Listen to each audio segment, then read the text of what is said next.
Thank you, Chris. Next, we have Catherine Charero. Probably missed that name, Catherine. If you could give us your name, who you're representing, and your position on the bill. Sure. My name is Catherine Chiarello. I'm representing myself, and I'm here to testify against House Bill 60.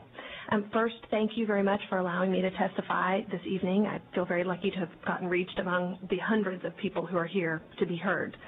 I'm here to testify in three capacities. First, in my capacity as a woman. Second, in my capacity as a mother.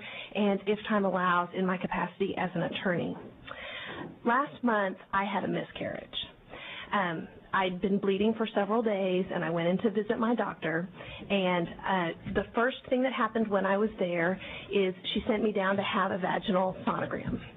I'd had one before when I was pregnant, but this sonogram was particularly lengthy, and it is quite physically painful. So as I laid on the table, both in emotional and physical pain, just waiting for this part to be over. And the next thing that happened is I went to visit with my doctor, and after she examined me, she confirmed that I was having a spontaneous miscarriage. She also told me that the sonogram was medically unnecessary, but had been performed in case I needed a D&C in order to comply with legislation that came out of the 2011 legislative session. I have always been staunchly pro-choice, but I was silent during the debates on that bill. Although selfishly, now that it had affected me, I've decided enough is enough.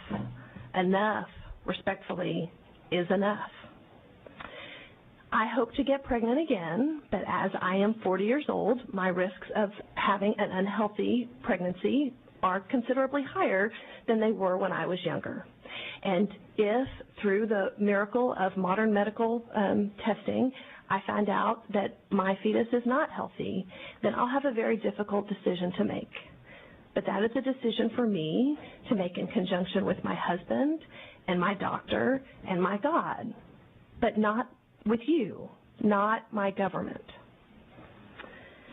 I have a 14-month-old daughter, and she is perfect and beautiful and wonderful. She is the first grandchild on both my side and my husband's side, and she is truly adored. Every child should be adored in that way. I had wondered when I first got pregnant. Thank you very much for your time. Thank you, Catherine.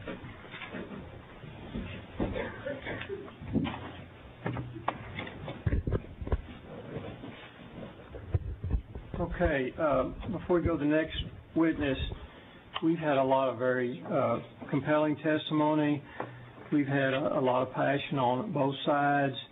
Also, over the last several hours, the testimony has become very repetitive, and when it gets to that point, it's not adding a lot of value. So what we're going to do is we're going to allow for one more hour testimony on House Bill 60.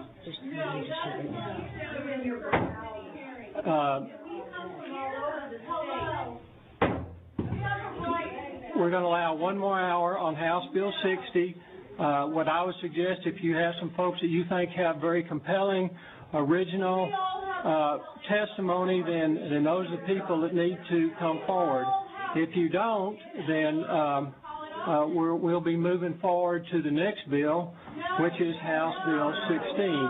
And I'm going to allow 1 hour on that. So with that, if we can have order, sir, if we can have order. If we can have order. This is totally at the discretion of the chair. So once again, it is 12 o'clock. We're going to go till 1 on this bill. The next person up is Nancy Flores. Nancy Flores, are you here? We have a camera back here that's going to have to be turned off. I don't know how many times we've turned it off. Thank you. Thank you. Thank you very much. Are you Nancy Flores? I am. I have you once again testifying for yourself against the bill. Okay. I'll start by saying I'm very disappointed in what you just said to this entire crowd, but I will begin.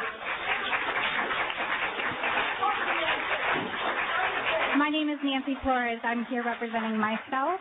I am against HB 60, and I'm a constituent of Representative Howard.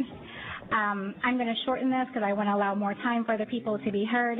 I'm here as a daughter and a sister and a teacher and a violence against women advocate and a single mother by choice.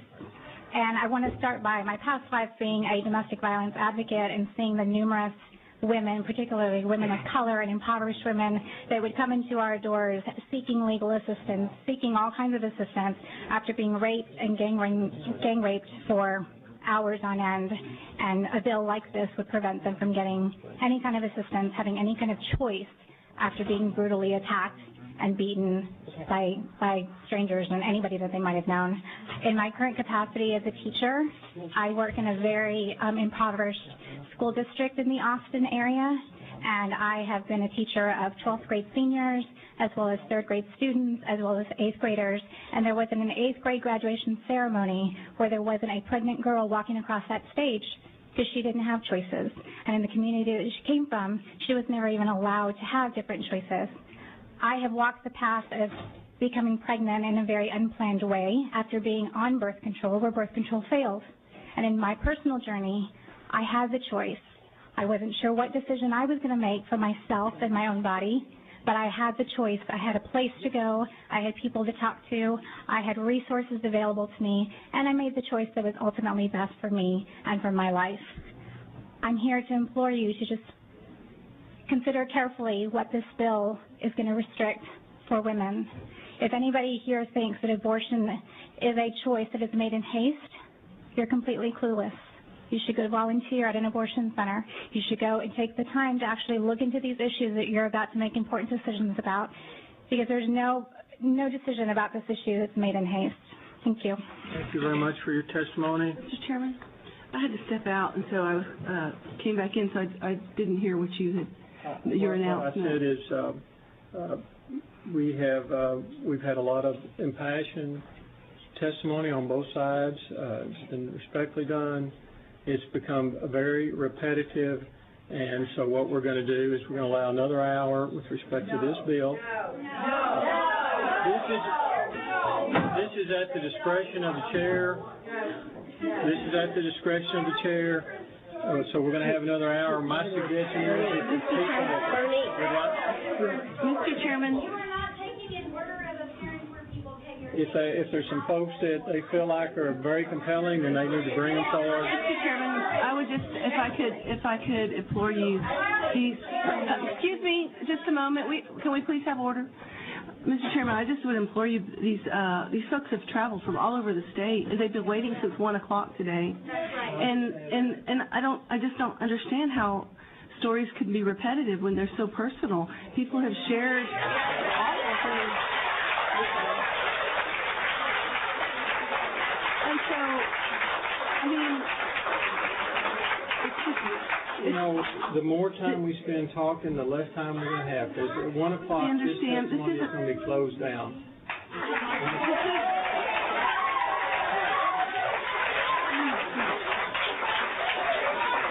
Please, this is a constitutional matter that we're dealing with, though, Mr. Chairman, and that's why, you know, I mean, this legislation didn't make it in the regular session, and didn't make it, you know, I mean, it hasn't made it all the way along, and now it's just part of this crazy special session. It's inexplicable to folks. We're very well aware of that. Once again, we're ready. I'm ready to take more testimony. So, do we have the next person? Olivia Beck. Is Olivia Beck here? Don't turn up the volume. We can't hear you back here. Olivia Beck, here representing herself to testify against the bill. We'll show Olivia against. Is this Olivia? Okay, come on up. Hi there. Can you all hear me? Yes, no, maybe? Okay, now can you hear me? Yes. Awesome. Hi, everyone. Thanks for hearing me. My name is Olivia Beck, and I am here to speak against HB 60. First of all, Representative, thank you very much for advocating to let us speak, whether or not that'll be successful. I'm just going to keep this brief since there are a lot of people who want to be here. How about instead of preventing women from getting abortions, we try to avoid these pregnancies that these women are trying to terminate?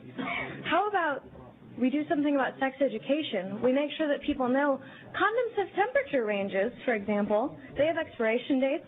Birth control has to be taken within 2 hours. These aren't things people know when they're using them as their only form of protection, and this is unacceptable. How about we teach consent and not just teach people that they need to look out for themselves because no one else is going to look out for them? We need to help these women, help these men, help these families, and the best way that we can help them is by making sure that they don't have these unwanted pregnancies in the first place. Thank you. Thank you very much for your testimony. Jennifer Smith. Jennifer Smith, we have you representing yourself against the bill.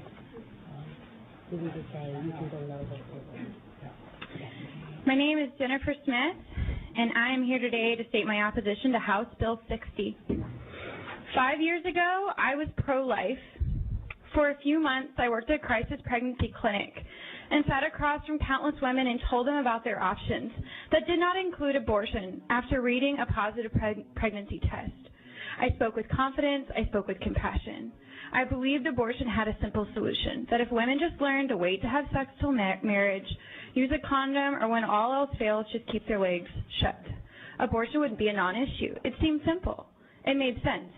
However, on August 1st, 2009, not yet a year had passed and my perspective changed. I was not sitting in front of women all day talking about their options when I became pro-choice. Instead, I was standing in front of a mirror, staring at the bruises on my body, broken and weary. I was putting words into my own mouth for the first time. What if I am pregnant? I had been raped, and suddenly the thought crossed my mind, what will I do? Rape is an act of power. When a person is raped, power is taken away from them. They are disempowered. I stand before you today an empowered rape survivor. Had I gotten pregnant from the rape, I would have chosen an abortion. Please don't willingly, by voting for this bill, further disempower rape survivors. Be a part of the movement that gives the power back to survivors. For me, for the 1 in 6 women that will be survivors of an attempted or completed sexual assault, vote against this bill, please. Thank you for your time. Thank you.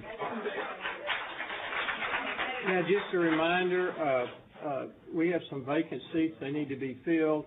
We have to kind of clear the aisles a little bit because we have a fire marshal issue with respect to safety.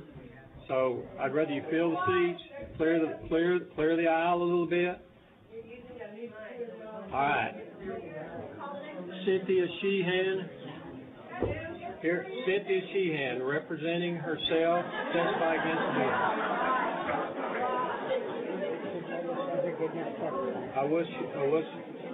Once again, we'll show her not testifying against the bill.